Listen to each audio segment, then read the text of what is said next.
Hey people! Welcome back ulit sa ating channel.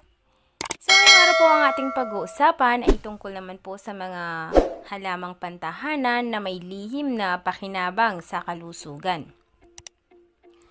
Sadyang ang kalikasan ay madaming natatagong benepisyo na hindi pa natin natutuklasan lahat. Ang isang lakad mo lang halimbawa sa isang kakahuyan or sa beach ay maaring gumawa ng mga kababalaghan para sa iyong kaisipan at physical na kagalingan. Kahit na ang pinakamaliit na dosis ng halaman sa anyo ng isang houseplant halimbawa ay maaaring magbigay ng mga espesyal na benepisyo sa isang tao. Kaya naman tayo ay magpatuloy sa panunood upang malaman kung aling mga houseplant ang naglalaman ng nakatagong healing power. Number 1, Chrysanthemums. Ito ay tinaguriang superstar air purifier. Nais mo bang panatilihing malinis ang iyong bahay mula sa mga bakas ng nakalalason na chemical? Kung ganon, isaalang-alang mo ang halaman na ito. Sinuri ng mga pag-aaral ng NASA ang iba't ibang mga houseplant at natukoy na ang chrysanthemums ay may stellar na kakayahang sumipsip ng mga volatile organic compound. Kasama na ang formaldehyde, benzene at ammonia na ang lahat ng ito ay matatagpuan natin sa maraming mga produkto sa bahay. Number 2, aloe vera, ang kamangha-manghang manggagamot. Ang aloe gel ay may mga katangian na antibacterial at antioxidant. Pinapaikli ang oras ng paggaling ng sugat. Pinapaginhawa rin ito ang pagkapaso ng balat at i-moisturize ang ating balat. Siguraduhin gamitin lamang ang kapaki-pakinabang na houseplant na ito para lamang sa panlabas na pangunang lunas at ilayo ito sa mga alagang hayop. Ikatlo, mint. Ito naman ay tinatawag na instant energizer. Mayroong higit sa 600 na uri ng mint. Marami sa mga ito ay mahusay sa isang paso sa windowsill. Madaling lumaki ang mint at dahil iminumungkahi sa mga pag-aaral na ang peppery na amoy nito ay maaring mapalakas ang memorya at kondisyon. Doble ang halaga kung lilinangin ang sturdy na halaman na ito sa bahay. Ika-4, gardenia. Ito ay tinaguriang likas na tulong sa pagtulog. Kung ikaw ay isa sa mga milyong-milyong tao na nagdurusa sa hindi pagkakatulog, kumuha ng isang pag-amoy ng iyong halaman ng gardenia bago pumasok. Natuklasan ng mga mananaliksik sa mga Alemanya na ang mga compound sa samyo ng gardenia ay may parehong epekto sa mga diresetang lakas na gamot nang walang epekto. 5, lemon. Napatunayan na ito ay mood booster. Gumagana ba talaga ang aromatherapy? Natuklasan ng mga mananaliksik sa estado ng Ohio na ang lemon ay may malakas na nasusukat na epekto sa kondisyon kaysa sa langis ng lavender.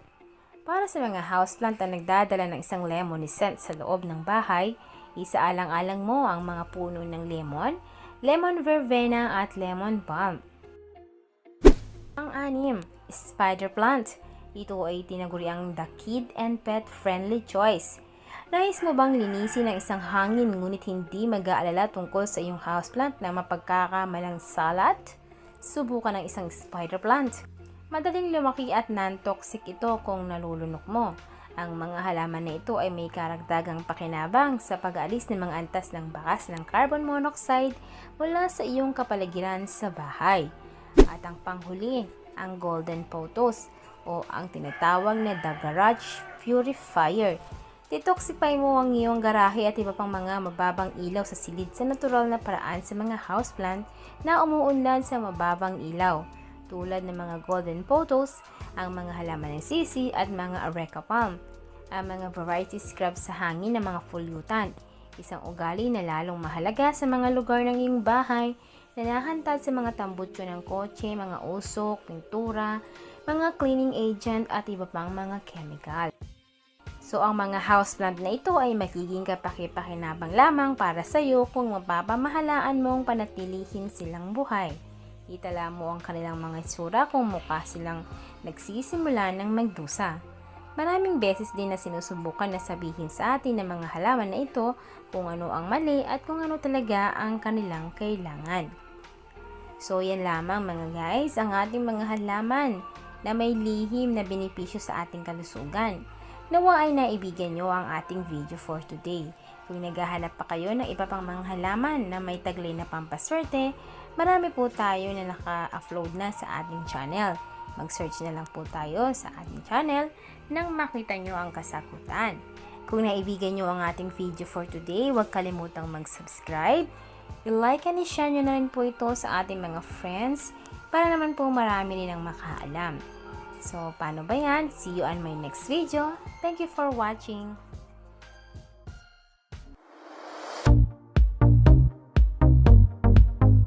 Pagdagdag ng isang di pangkaraniwang piraso ng cast iron plant sa iyong kusina sa anyo nitong puso at hassle-free na houseplant. Ilagay ito sa sulok ng iyong kusina or silid kainan.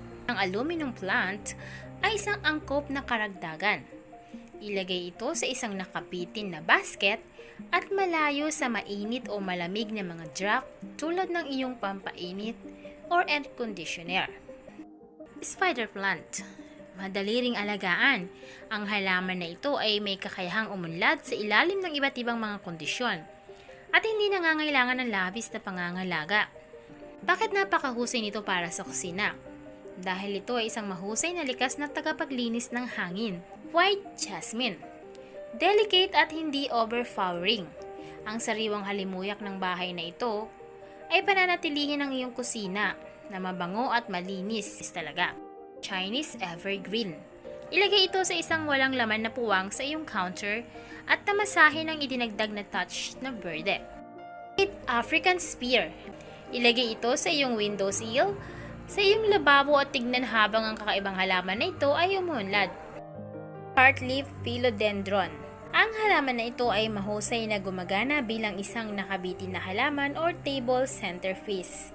Fiddle leaf fig.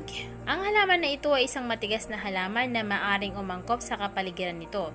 Ito ay isang malaking halaman na maaring lumaki na 6 na talampakan ng taas sa tamang mga kondisyon. I-set up ito sa sulok ng iyong kusina or silid kainan at hayaan itong magdagdag ng greenery sa isang walang laman na espasyo. String pearls. Ibitin ito sa iyong lababo o sa isang maliwanag na lugar ng iyong kusina. Ito ay pinakamahusay na may maliwanag na ilaw, ngunit maaari itong mabuhay sa isang maraming fluorescent lighting. Panaginip tungkol sa pagnanakaw ng pera. Maaring ipahiwatig ang paggawa ng anumang kinakailangan upang mahuwa ang iyong nais. Panaginip na nanakawan ka. Ito ay maaring magpahiwatig ng ilang negativity na iyong kinikimkim, tulad ng mga negatibong kaisipan at laging inaasahan ang pinakamasama. Ang ganitong pag-iisip ay nagpapaliit ng iyong tiwala sa sarili at pananalik sa iyong mga kakayahan. At yan ang ilan sa ating mga panaginip tungkol sa pera, mga kahulugan at interpretasyon. Pero paalala lamang po, ito ay mga gabay lamang. Walang sino man sa atin ang makakapagsabi ng mga tunay na mangyayari or magaganap sa atin.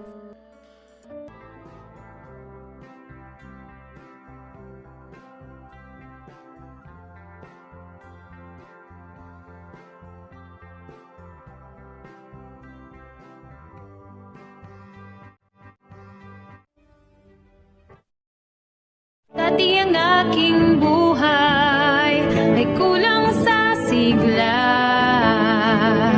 Gandang taglay ko ay hindi nila makita.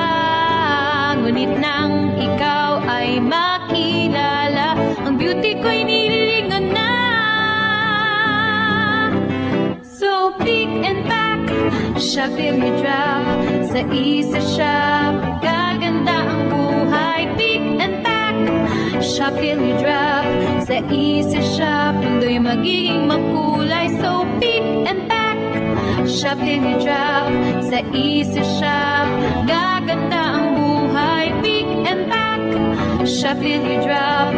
Sa isa shop, mundo'y magiging makulay. Mundo'y magiging makulay.